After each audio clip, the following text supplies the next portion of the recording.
Mr. Speaker, I'll make it short. There are three key programs that we have within the Ministry of Waterways with regard to drainage. The drainage for flood protection, and the drainage for rural residential areas, and the drainage for farmlands. Mr. Speaker, with regard to the drainage and flood protection program, we undertook 8 programs over this financial year, 8 projects.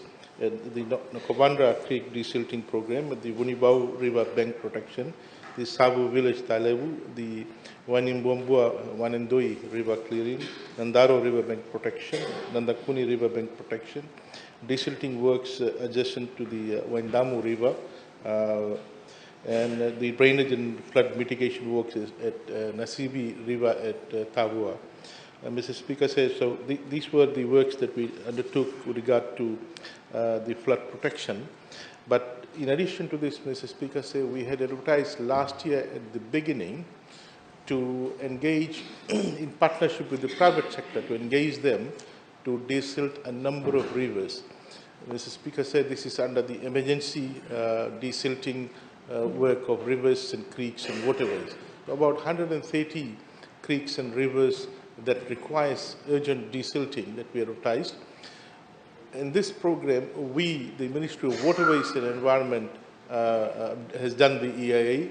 The Ministry of Waterways and Environment has worked with the Matangalis to get them to sign fishing rights waiver.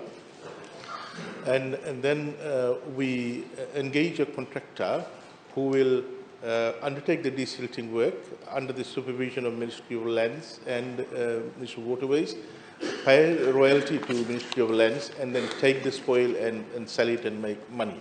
So we had a meeting with Minister for Lands 2 weeks ago, last week, and the Permanent Secretary of Lands and Permanent Secretary of Waterways was there to sort out the finer details of it.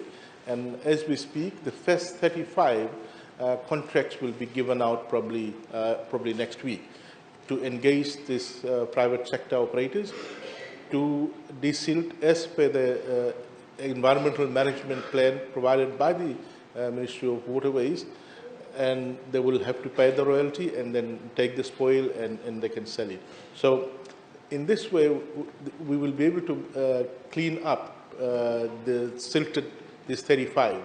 We're looking at getting consent for fishing rights waiver and getting contractors to progressively clear the other 30 rivers and creeks and waterways that we have on our list. And hopefully by end of this year or next year, we will be able to deal with these 130. And there are other rivers that require to be cleaned as well, Mr. Speaker said. Mr. Speaker said the second program, the rural residential, drainage for rural residential, where we provide drainage support for villages and residential areas, public drains. We have undertaken 180 projects covering 872 kilometers of drainage work, 40 sites in the Central Division, totaling 186 kilometers, 87 sites in Western Division, totaling 302 kilometers, and 53 sites in the Northern Division, totaling 389 kilometers of drainage work. So, Mr. Speaker said we were able to do this work successfully. Then we have got the drainage for farmland that we were able to do since 2018, 64 sites in the Central Division covering 369 kilometers, 70 sites in the Northern Division covering 648 kilometers, and 158 sites in the Western Division covering 489 kilometers. These are the public drains in the farming agriculture area to support the agriculture sector to grow and expand. Mr. Speaker, we are basically cooling off now, and we will resume these capital works, major capital works with regard to drainage from the next financial year. Thank you. Thank you, Honourable.